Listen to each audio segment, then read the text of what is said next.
विस्तार से जानकारी दे रही थी।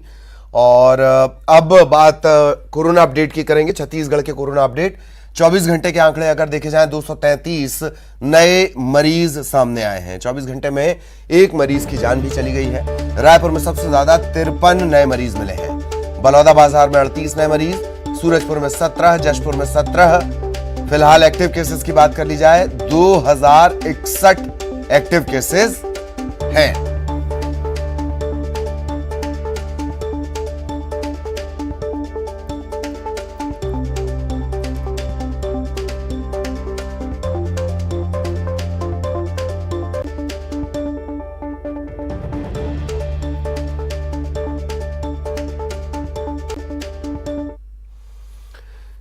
और बड़ी खबर बिलासपुर से, खाने में छिपकली गिरने के बाद 7 लोग फूड पॉइजनिंग के शिकार हुए हैं। इनमें 3 पुरुष और 4 बच्चे हैं। सभी को सिम्स में भर्ती करवा दिया गया है। सभी की हालत खतरे से बाहर बताई जा रही है। एक कार्यक्रम में यह खाना बना था और उसी दौरान ये पूरा घटनाक्रम सामने आया है। 7 लोग फूड पॉइजनिंग के शिकार हुए हैं। बिलासपुर के हरदी कला का ये पूरा मामला है। फूड पॉइजनिंग का मामला, 7 लोग फूड पॉइजनिंग के शिकार।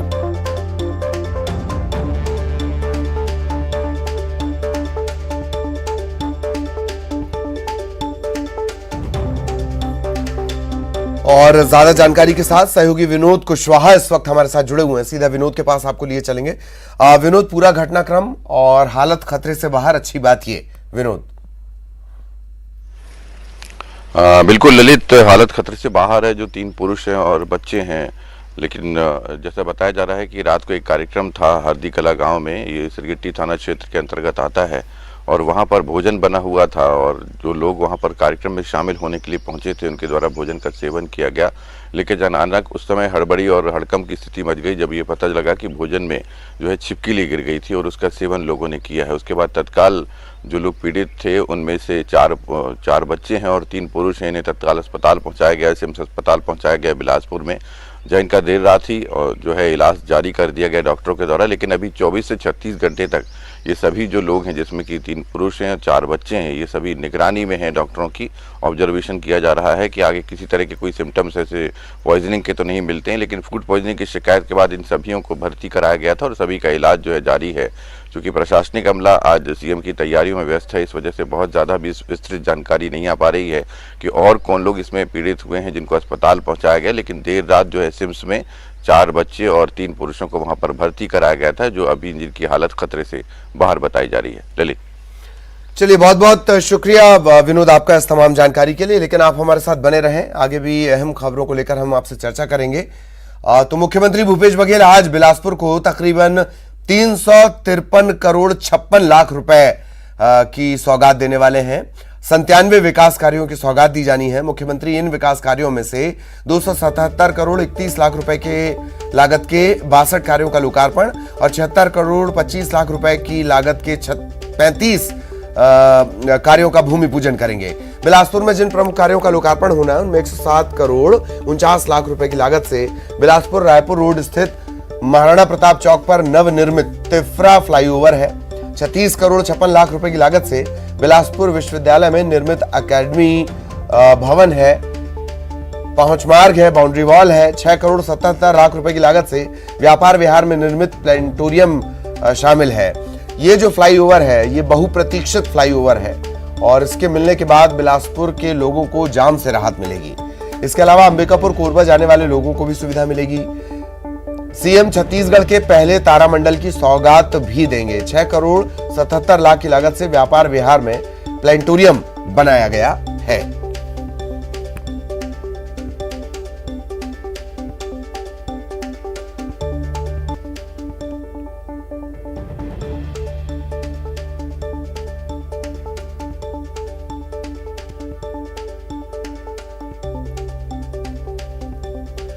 और लगातार सहयोगी विनोद हमारे साथ बने हुए हैं। एक बार फिर विनोद के पास आपको लिए चलेंगे। विनोद, पूरे कार्यक्रम की जानकारी, कब से ये, कितने बजे से ये सिलसिला शुरू होगा और क्या कुछ अपडेट विनोद? देखिए ललित, आज सीएम भूपेश बघेल जो है लगभग 1 साल के बाद, चूंकि कोरोना का काल था और बाकी और भी चीज़ें थी, इस वजह से सीएम भूपेश बघेल बिलासपुर वासियों को इससे सौगात देने के लिए नहीं पहुंच पाए थे, लेकिन एक साल के बाद सीएम भूपेश बघेल बिलासपुर पहुंच रहे हैं। न्यायधानी को काफ़ी बड़ी सौगातें जो आज मिलने वाली हैं, जैसा कि उनका निर्धारित जो कार्यक्रम है कि दोपहर 1:30 बजे के आसपास वो रायपुर से रवाना होंगे हेलीकॉप्टर के जरिए, और यहाँ पर 1:55 पर पहुंचेंगे। जो हेलीपैड बनाया गया है डीपीएस स्कूल में, वहाँ पर पहुंचेंगे और वहाँ से सीधे तिफरा फ्लाईओवर आएंगे। यहाँ पर तिफरा फ्लाईओवर का लोकार्पण करेंगे सीएम भूपेश बघेल, और 2:15 पर जो राजीव गांधी चौक है, वहाँ पर राजीव गांधी चौक का एक बार फिर से पुनरुद्धार किया गया था और उनका भी लोकार्पण करेंगे और माल्यार्पण करेंगे। और उसके बाद 2:25 पर सीएम भूपेश बघेल सीधे तारामंडल जाएंगे, जो कि व्यापार विहार में 6 करोड़ रुपए की लागत से बना है। ये छत्तीसगढ़ का पहला तारामंडल होगा जिसमें कि बच्चे और इसके अलावा जो लोग हैं वो आकाशगंगा और जो तारों की स्थितियां होती हैं उसका एक लाइव जो वीडियो है वो उस तारामंडल के जरिए देख पाएंगे। तो काफ़ी अच्छी जानकारी बच्चों को मिलेगी और बड़ों को मिलेगी। इसके लिहाज से ये तारामंडल जो है प्लेनेटोरियम के रूप में विकसित किया गया है। और इसके साथ ही साथ इसके बाद लगभग 3:05 पर लाल बहादुर शास्त्री स्कूल मैदान पहुंचेंगे, जहां पर एक विशाल आम सभा को संबोधित करने वाले हैं। और 4:05 के आसपास सीएम भूपेश बघेल हेलीकॉप्टर से वापस राजधानी के लिए रवाना हो जाएंगे। तो करीब 2.25 घंटे सीएम भूपेश बघेल न्यायधानी में बिताने वाले हैं ललित। और यहाँ पर 353.56 करोड़ की लागत से जो विकास कार्य हो रहे हैं और बहुत सारे कार्यों का भूमि पूजन भी होना है, उन तमाम चीज़ों की सौगात आज सीएम भूपेश बघेल यहाँ से देने वाले हैं बिलासपुर के लोगों को। तो काफ़ी व्यस्त दौरा रहने वाला, और 2.25 घंटे के अंदर जो कार्यक्रम होंगे उसमें काफ़ी बड़ी सौगातें न्यायधानी के लोगों को मिलने वाली। उसमें खास तौर पर जो तिफरा फ्लाईओवर है, जो कि 107 करोड़ रुपए की लगभग लागत से तैयार हुआ है, इसमें 20-22 साल पहले जो तिफरा ब्रिज, रेलवे ब्रिज बनाया गया था, वो अब वर्तमान की स्थिति से काफ़ी ज़्यादा परेशानी वाला था, इसलिए कि आए दिन वहाँ पर जाम लगते थे। चूँकि राजधानी को बिलासपुर से जोड़ने वाला राजधानी का एकमात्र ये तिफरा ब्रिज था, और ऐसे में मांग उठ रही थी कि यहाँ पर फ्लाईओवर बनाया जाए ताकि ट्रैफिक के दबाव को कम किया जा सके और लोगों को जाम से निजात मिल सके। तो उस लिहाज से ये जो फ्लाईओवर है बनकर तैयार हुआ है और काफ़ी बहुप्रतीक्षित था। और आज ये जो अहम सौगात न्यायधानी को मिलने वाली, उससे अब ये होगा कि यातायात तो सुगम होगा ही, जो जाम आए दिन लगता था उससे लोगों को छुटकारा मिलेगा। इसके अलावा जो तारामंडल है वो लोगों को लोकार्पण करेंगे, और साथ ही साथ और बड़ी जो सौगातें हैं 277 करोड़ की, वो आम सभा के सभा मंच से लोगों को, बिलासपुर के लोगों को वो देने वाले हैं। जी ललित। चलिए, बहुत बहुत शुक्रिया विनोद आपका इस तमाम जानकारी के लिए। सहयोगी विनोद विस्तार से जानकारी दे रहे थे, और यहाँ एक ब्रेक के लिए रुकते हैं।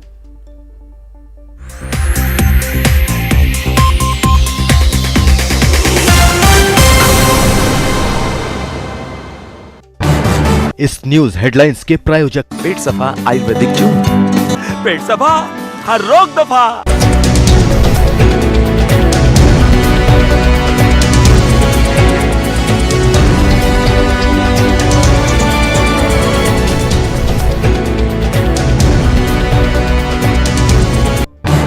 इस न्यूज हेडलाइंस के प्रायोजक पेट सफा आयुर्वेदिक जून। पेट सफा, हर रोग दफा।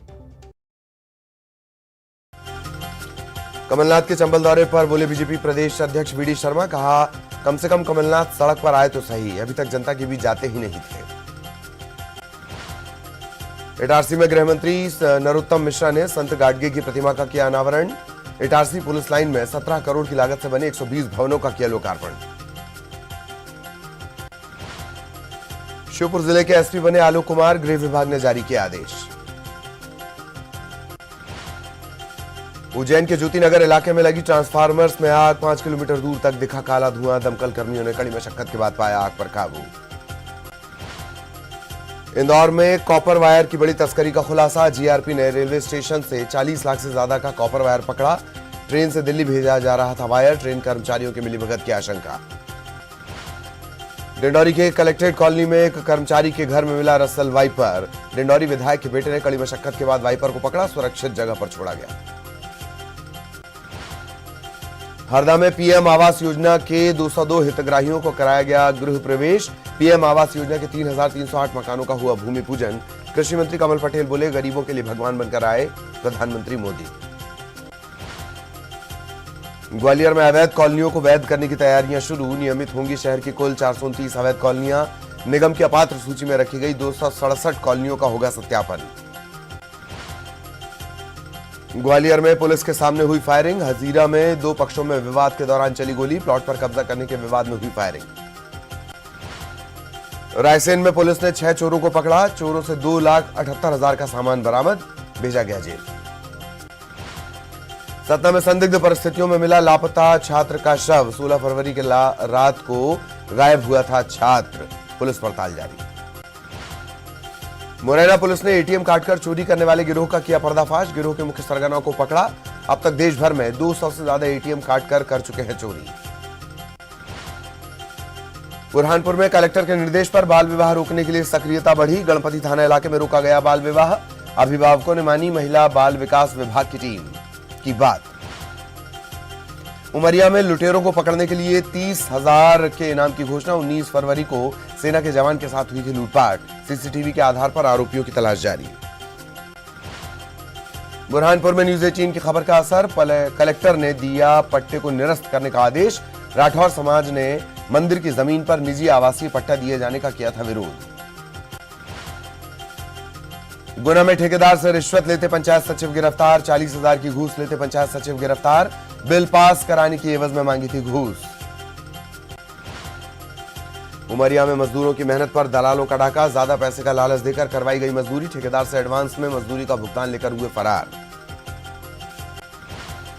डिंडौरी के मोहतारा में संदिग्ध परिस्थितियों में हिरण की मौत। ग्रामीणों ने वन विभाग को दी सूचना।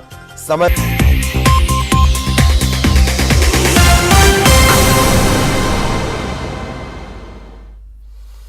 के बाद आपका स्वागत है। न्यूज 18 की खबर पर एक बार फिर मुहर लगी। न्यूज 18 ने सबसे पहले बताया था कि डॉक्टर गिरीश चंदेल इंदिरा गांधी कृषि विश्वविद्यालय के कुलपति नियुक्त हो सकते हैं।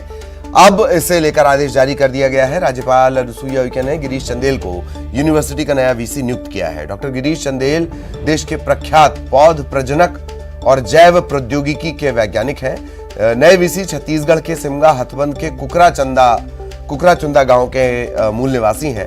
डॉक्टर चंदेल को कृषि शिक्षा अनुसंधान और विस्तार प्रबंधन का 30 सालों का लंबा अनुभव है। अंतर्राष्ट्रीय स्तर पर अनुसंधान का भी गिरीश चंदेल को अनुभव है। वहीं सीएम भूपेश बघेल ने चंदेल की नियुक्ति पर खुशी जताई है।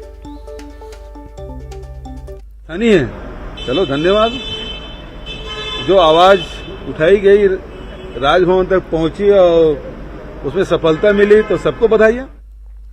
और इधर बीजेपी ने भी गिरीश चंदेल को बधाई दी है। कृषि विश्वविद्यालय का कुलपति बनने पर बधाई दी गई है डॉक्टर गिरीश चंदेल के कुलपति बनने पर। और पूर्व मंत्री और बीजेपी के प्रवक्ता केदार कश्यप बोले कि अपने रिश्तेदार को बनाना चाह रहे थे कुलपति। राज्यपाल ने स्थानीय को कुलपति बनाया। केटीएस तुलसी का इस्तीफा ले, ये केदार कश्यप का कहना है। बीजेपी ने कांग्रेस पर निशाना साधा है।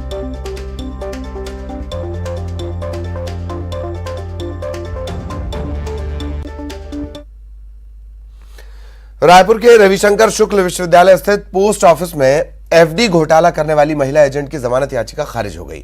हाईकोर्ट ने अग्रिम जमानत अर्जी को खारिज कर दिया है। मामला दर्ज होने के बाद महिला 8 महीने से फरार है। अब फरार आरोपी महिला पर गिरफ्तारी की तलवार लटक रही है। रविशंकर विश्वविद्यालय रायपुर स्थित डाकघर में करोड़ों के घोटाले का खुलासा तब हुआ जब एजेंट भूपेंद्र पांडेय ने ट्रेन से कटकर 2021 में खुदकुशी कर ली। लोगों ने एजेंट की मौत के बाद अपनी जमा रकम की जानकारी पोस्ट ऑफिस में लेनी चाहिए, जहां से पता लगा कि उनके खाते का बैलेंस 0 है। रायपुर के बहुचर्चित पोस्ट ऑफिस घोटाले के मामले में अभियुक्त आकांक्षा पांडे की जमानत अर्जी आज माननीय न्यायालय के समक्ष सुनवाई के लिए आया, जिसमें दोनों पक्षों के तर्क को सुनने के उपरांत माननीय न्यायालय ने अपराधी आकांक्षा पांडे को उक्त अपराध में संलिप्त होना पाया, जिसके आधार पे उन्होंने आज उनकी जमानत अर्जी खारिज कर दी है। मामले का संक्षिप्त विवरण ये था कि बहुत सारे कंप्लेनेंट्स थे जिन्होंने पैसे डिपॉजिट किए थे पोस्ट ऑफिस के लिए।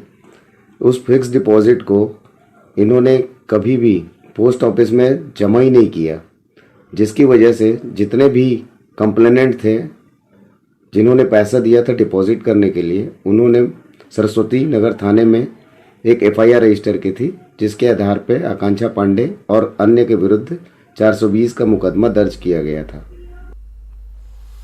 और इसी के साथ इस बुलेटिन में इतना ही। खबरें जारी रहेंगी।